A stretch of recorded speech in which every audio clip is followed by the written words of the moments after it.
BJP শাসিত রাজ্যে বাংলা ভাষায় কথা বলায় বাঙালিদের ওপর অত্যাচার হচ্ছে, এই অভিযোগ তুলে তার প্রতিবাদে কলকাতায় পথে নামছে আগামীকাল মুখ্যমন্ত্রী মমতা বন্দ্যোপাধ্যায়। কি বলবেন? না দেখুন, বাঙালিদের বাংলা ভাষায় কথা বলার জন্য বিভিন্ন রাজ্যে যেভাবে অত্যাচারিত হচ্ছে তার দুটো অ্যাসপেক্ট। এটা প্রথম কথা খুব দুর্ভাগ্যজনক।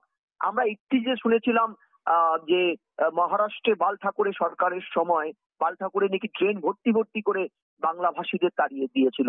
এবার প্রশ্নটা হচ্ছে এটা কখন হয়? আমরা তো সমালোচনা করছি, এটা এতদিন তো তা ছিল না, মাঝখানে তো বন্ধ ছিল। বাঙালি 7 লক্ষের উপরে বাঙালি পরিযায়ী আউট, মানে যারা রাজ্যের থেকে বেরিয়ে গেছে তাদের পরিযায়ী আউট বলা হয়। ঠিক আছে, পরিযায়ী আউট 7 লক্ষ, পরিযায়ী ইন আমাদের রাজ্যে বরং কম, কারণ আমাদের দেশে রাজ্যে বড় হেভি ইন্ডাস্ট্রি নেই। ফলে এই জায়গায় দাঁড়িয়ে এতদিন তো তা হয়নি, তা কেন হলো কেন? এর কারণ কিন্তু আমরা নিজেরা পলিটিক্যাল ডিসকোর্সে আমরা বাঙালিকে এই জায়গাটা এনেছি বলে আমার মনে হয়।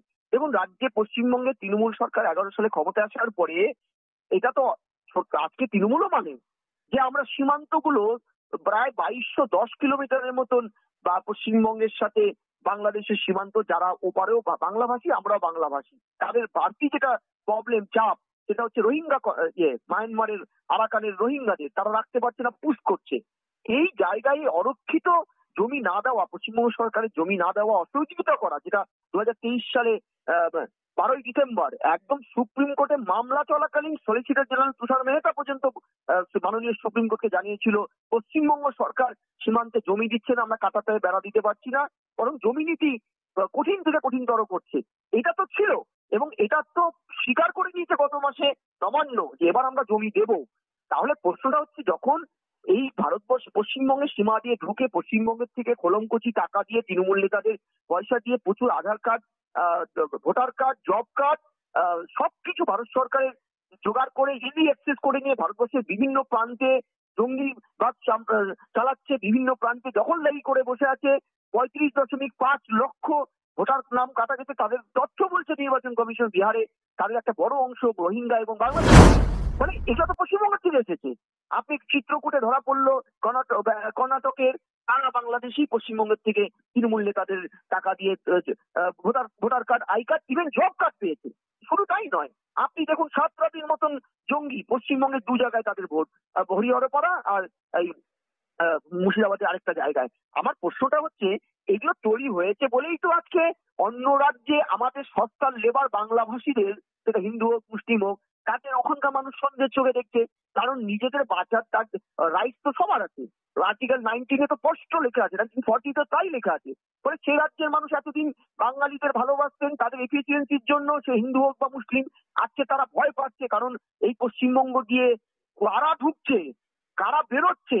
আমরা তো উদাহরণগুলো দেখলাম যে নর্থ বেঙ্গল ইউনিভার্সিটির এক ছাত্র বাংলাদেশের ভিসা পাসপোর্ট নিয়ে পড়তে এসে ভৌমিক, তিনি এখানকার অধ্যাপক হয়ে গেছেন। ভাবুন আপনি, আপনার আমার ছেলে মেয়েদের কি হবে, আমরা যারা এখানকার স্থায়ী বাসিন্দা।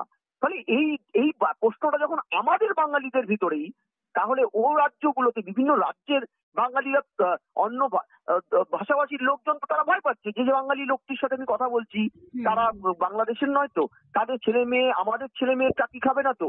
ফলে এইটা কিন্তু আমরা তৈরি করেছি পলিটিক্যাল ডিসকোর্সটা। মমতা ব্যানার্জি আগে এইটা করুন।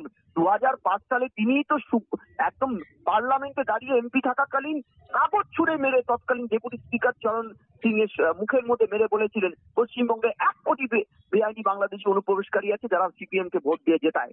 এনআরসি চাই তিনি দাবি করেছিলেন। তাহলে সে আজকে ক্ষমতায় এসে তিনি কেন চোখ উল্টালেন? বস্ত্র এখানকার অনুপ্রবেশের স্বর্গরাজ্য পশ্চিমবঙ্গ, এইটা যদি আমরা এই তকমাটাকে না সরাতে পারি, বাঙালিদের উপরে হেনস্থা। কালকে আমার খবরই হয়তো আপনি দেবেন যে আমি একজন অধ্যাপক, বিশ্ববিদ্যালয়ে পড়াই, বিভিন্ন রাজ্যে আমাকে বিশ্ববিদ্যালয়ে যেতে হয় বিভিন্ন লেকচার দিতে।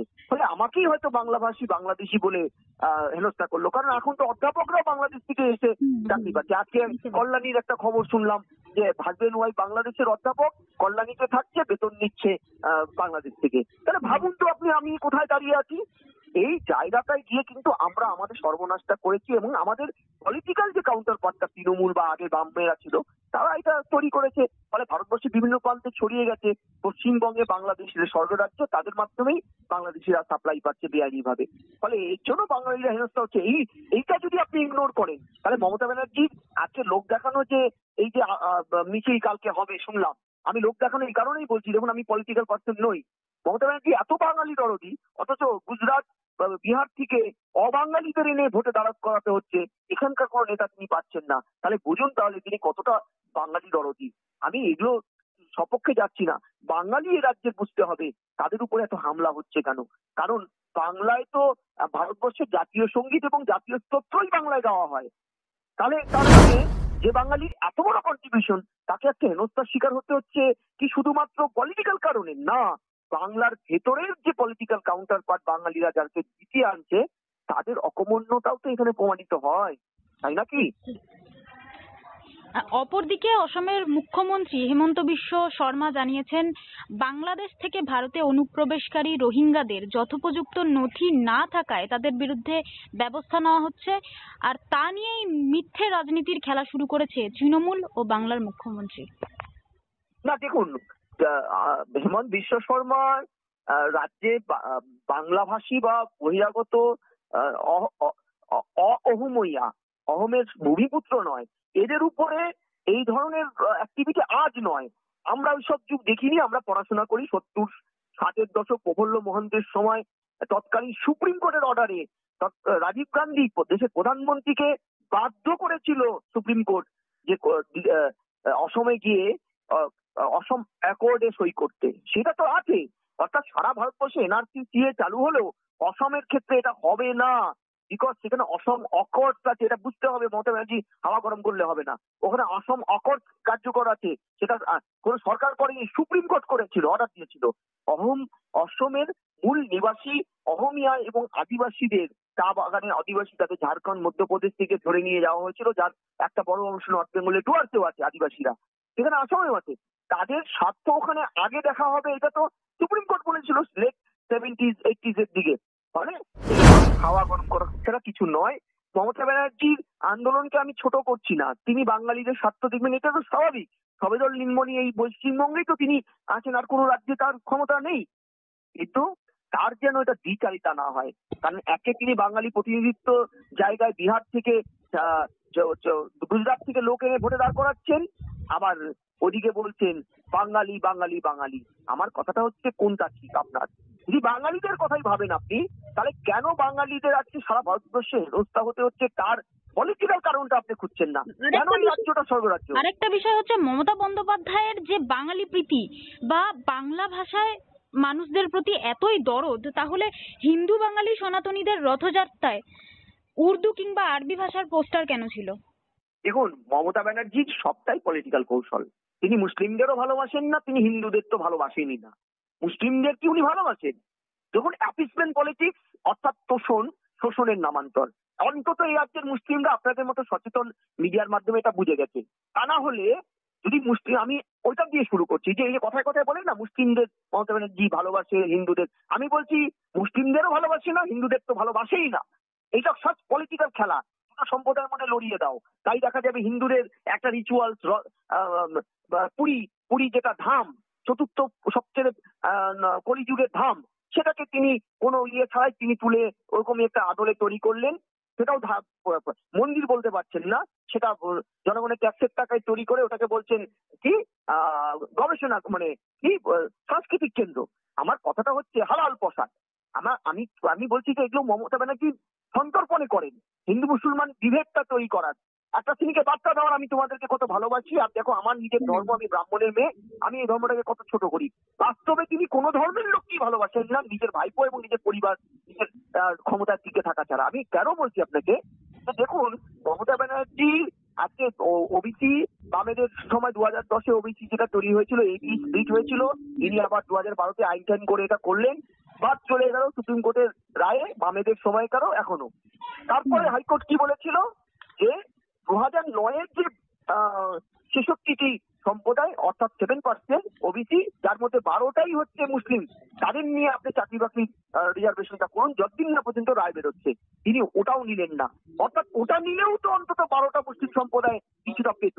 অর্থাৎ তিনি মুসলিমদের নিয়ে রাজনীতি করেন, মুসলিমদের ভালোবাসেন না, তিনি মুসলিমদের নিয়ে, দেখুন এই জন্য ওই রাজ্যে একটা কথিত সত্যই হয়ে গেছে, মুসলিম মারে মুসলিম মরে, তাই তো? ফলে এটা জেনে রাখুন, উনি মুসলিমদেরও ভালোবাসেন না, ওদেরকে ক্রিয়নক পুতুল, তাই তো ওনার মুখে বলতে হয় দুধেল গাই। আপনি ভাবুন তো, একটি সম্প্রদায়কে বলছে তিনি গরু, এটা এটা কি ভালো একটা উপমা? ফলে আমি আপনাকে বলছি যে এটা একদম দায়িত্বশীল মিডিয়া হিসেবে আপনারা প্রথম দেখান, এগুলো দেখতে আপনারা দেখান, আমি জানি এই জন্য আপনাদের উপরে শাসকের রোষানল ঝাঁপিয়ে পড়ে মাঝে মধ্যেই, যে এখানে কিন্তু উনি কোনো সম্প্রদায়কেই ভালোবাসেন না, শুধু ভোট ব্যাংক করে রেখেছেন সবাইকে। তাই চাকরি যায় হিন্দুরও, মুসলমানেরও, খ্রিস্টানেরও, জৈনেরও, লাঠির ঘা প্রত্যেকেরই পড়ে, মাঝখান থেকে ভোটে যেতেন তিনি। একেবারেই একদম শেষ প্রশ্নে যাব। উপনির্বাচনে তৃণমূলের বিজয় উল্লাস, বলি তমন্নার মৃত্যুতে কিংবা কসবা গণধর্ষণ কাণ্ডে কেন নিশ্চুপ মমতা? না, কোনটাতে তিনি মানে চিৎকার করেছেন আপনি বলুন তো? কামদুনি, আজকে করোয়ার গণধর্ষণে তার পুলিশ উপযুক্ত এভিডেন্স দিতে পারলো না বলে নিঃশর্ত রেপের আসামিরা ছাড়া পেয়ে গেল, কামদুনি ছাড়া পেয়ে গেছে, ফাঁসির আসামি ছাড়া পেয়েছে এই দুর্বিনীত গোয়েল তখন গোয়েন্দা বিভাগে। আমি বলছি এগুলোতে কোথায় উনি প্রতিক্রিয়া দেন? হ্যাঁ উনি দেন। কখন দেন?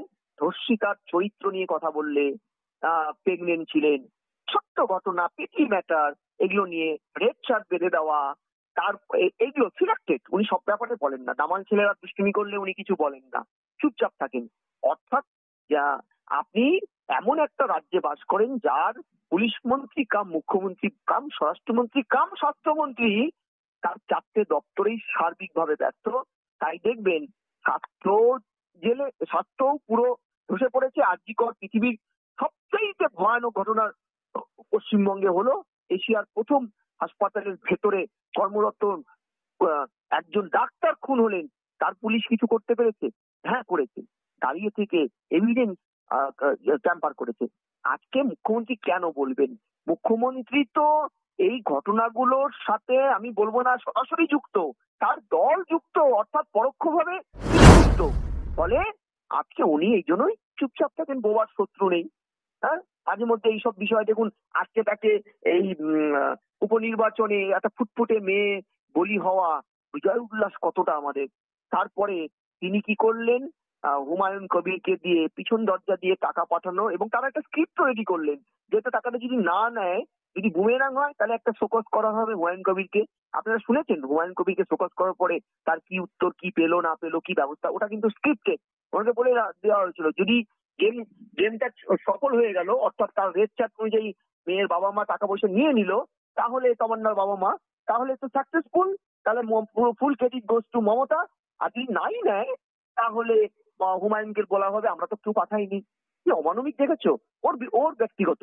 আর আপনি যদি কসবা কাণ্ড বলেন, সব দোষ তো ওই মনোজিতের, তৃণমূল ধোয়া তুলসী পাতা, কেউ কিচ্ছু তাই নয়, ওই লোকটা তাই। এই যে ডিনাইং পলিটিক্সটা, এটা মমতা ব্যানার্জি করে। লাস্ট একটা কথা বলছি, এটা নতুন নয়, বিরোধী নেত্রী থাকাকালীন তৃণমূল নেত্রী যখন দেশের রেলমন্ত্রী, তখন তিনি রেল ডিএল হয়ে গেলে আজকে যেমন তিনি প্রধানমন্ত্রীরও চান পদত্যাগ, তখন তিনি কিন্তু নিজের পদত্যাগ তো তিনি জমাই দিতেন না, বরং দোষারোপটা অন্যের ঘাড়ে দেওয়ার জন্য কি বলতেন, নিজের ব্যর্থতাকে অন্যের ঘাড়ে চাপানোর জন্য। সিপিএম এর ছেলেরা কলা খেয়ে কলার চোখলা রেল লাইনের ট্র্যাকের মধ্যে রেখে দিয়েছে, রেল দেখি স্লিপ কেটে পড়ে গেছে। ফলে এই হাস্যকর যুক্তি দিয়ে যত নিচে নামা যায়, আমি আখিরে তো তিনি বেঁচেই আছেন, ভালোই আছেন। ঠিক আছে, শেষ একটাই কথা, যে দেখুন সব শাসকেরই তো সময় থাকে, রক্তকরবী তো এই রাজ্যেই লেখা হয়েছিল, রক্তকরবীর বিশু পাগলারা একদিন না একদিন এই সরকারের চোখে আঙ্গুল দিয়ে দেখাবেই। শেক্সপিয়ারের কিন্তু সেই বিখ্যাত নাটক, সেখানে কিন্তু গাছটা এগিয়ে আসে না, বরং স্বৈরাচারী শাসক গাছটার কাছে কখন চলে যায় অন্ধ অধ্যত্বে সে বুঝতে পারে না। ফলে অচিরেই স্বৈরাচারী শাসককে উপড়ে ফেলে গাছ। ফলে দেখুন সময় কথা বলবে, অত্যাচারেরও তো শেষ থাকে একটা, তাই না?